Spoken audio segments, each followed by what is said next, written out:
Madame, pourquoi vous dites que les animaux ne parlent pas? Mon chien, il comprend tout. Et qu'est-ce qui vous dit que les dauphins ou les oiseaux n'ont pas un langage aussi élaboré que le nôtre? Tous les professeurs de philosophie doivent chaque année avoir à répondre aux 2 ou 3 amis des bêtes qui se trouvent dans une classe. Réglons tout de suite le problème. Effectivement, les animaux ont un langage, et parfois un langage très élaboré. L'exemple classique, c'est celui des abeilles, décrit largement par von Frisch. Une abeille butineuse, exploratrice, part à la recherche d'une source de pollen, toute seule, revient à la ruche et arrive à transmettre très exactement l'emplacement de cette source de pollen à travers une danse en 8 qu'elle exécute et dont l'angle, la vitesse, l'orientation indiquent très précisément la distance et l'orientation de cette source de pollen.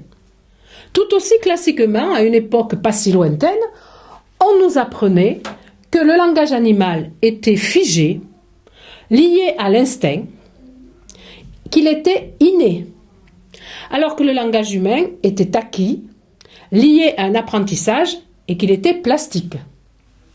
Il y a 150 ans, Darwin déjà affirmait que le langage animal n'était pas plus inné que celui des hommes. Ceci a été depuis observé, éprouvé, démontré. On sait par exemple que les oisillons apprennent leur chant et que lorsqu'ils le savent, ils peuvent le modifier, le faire évoluer, ils peuvent inventer. Ce qui aboutit à des langues pour une même espèce d'animal. Imaginons, on peut avoir un pinson chinois et la même variété de pinsons qui chante de façon très différente lorsqu'il vit en Europe. Et ça correspond à ce que Darwin avait pressenti lorsqu'il parlait des dialectes régionaux des animaux. Si vous êtes intéressé par les avancées et les découvertes de la biologie et de la biologie animale en ce domaine, il faut lire ou écouter Jean-Claude Amezen et lire ce petit texte qui reprend ce que je viens de vous dire. Autre caractéristique du langage humain qui, semble-t-il, n'appartient pas au langage animal, c'est ce que l'on nous apprenait, c'est l'articulation. Lorsque vous dites « le chien a mordu le facteur », chaque mot a un sens, mais vous pouvez le détacher de cet ensemble pour le recombiner et faire une phrase qui veut dire autre chose. Le chien a mordu la voisine ou le facteur a sonné chez moi. Or, les animaux, lorsqu'ils s'expriment, semblent donner un signal tout fait, homogène, qui signifie « j'ai peur, j'ai faim, je te veux », et qui n'est pas découpable et recomposable. Même lorsque ça a l'aspect d'une phrase avec des mots, ça reste un bloc compact. Si un perroquet crie « Vive la Révolution » et qu'on lui a aussi appris à dire « Mort au roi », il n'est pas capable, lui, d'inventer une phrase où il crierait « Vive le roi ». Il a appris chacune de ces phrases comme une unité insécable. Cependant, on a essayé, et on essaie toujours, d'apprendre à certains grands singes, les plus proches de nous, à parler, à utiliser le langage humain. Bien sûr, on ne les fait pas parler de la même façon que nous, puisqu'ils n'ont pas le larynx qu'il faut pour cela. Mais on leur apprend soit le langage des signes, soit la communication grâce à des icônes. Un célèbre chimpanzé a réussi à apprendre 25 mots. Mais ce qui est beaucoup plus étonnant, c'est qu'il a été capable d'en créer en associant 2 mots connus pour exprimer une chose dont il ne connaissait pas le nom. Ainsi, il a vu un signe et il a pu dire oiseau, eau. Et pour désigner le toit de la maison, il a été capable d'associer le mot chapeau et le mot maison. Et plus encore, il semblerait que les moineaux, certains moineaux du Japon, c'est une race de moineaux, les moineaux du Japon, ont une véritable syntaxe, une véritable grammaire, des règles d'articulation entre les mots donc. J'entends d'ici les amis des bêtes. Vous voyez, madame, ils ont un langage comme nous. Ah, ça n'est pas si simple. Car le langage humain a une caractéristique supplémentaire. Il n'est pas seulement articulé, il est doublement articulé. Nous avons la première articulation, nous venons d'en parler, c'est celle qui se joue entre les mots. Je peux dire « le chien a mordu le facteur », et si je déplace les mots, le facteur a mordu le chien.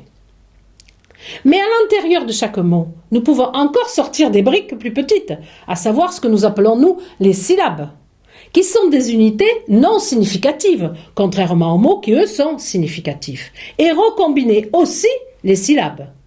Et à ce moment-là, nous pouvons, avec le teur de facteur et le fac de facteur, utiliser ces syllabes pour écrire le moteur et factice, par exemple. Cette double articulation, les animaux ne l'ont pas. Jusqu'à présent, ce que nous avons fait, c'est un simple constat.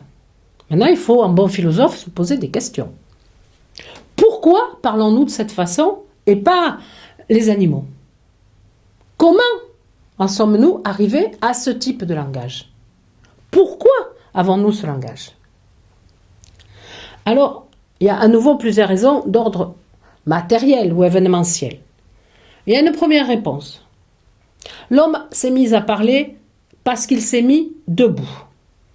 Ce faisant, il a libéré son larynx, l'arrière de son cerveau et ses mains, et retourné au cours sur le travail et à ce que nous explique le roi Gourand à propos du formatage que les mains ont pu faire au cerveau. Ensuite, la réponse est, nous parlons parce que nous avons dans notre cerveau des zones qui sont faites pour ça. De Broca a mis à jour, a révélé où se trouvaient les zones qui servaient au langage dans le cerveau. La preuve est faite. Lorsqu'on travaille avec le cerveau, le crâne ouvert sur quelqu'un dans une salle d'opération, si on excite ces zones, il se met à parler de façon inconsidérée ou bien il ne dit plus rien. On sait très bien que ces zones commandent le langage. Mais est-ce que nous sommes nés de tout temps parce que hommes, avec ce type-là de zones dans le cerveau qui implique que nous parlions?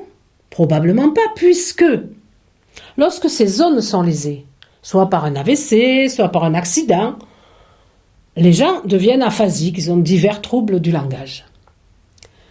Et puis petit à petit, on voit le langage revenir, généralement très convenablement.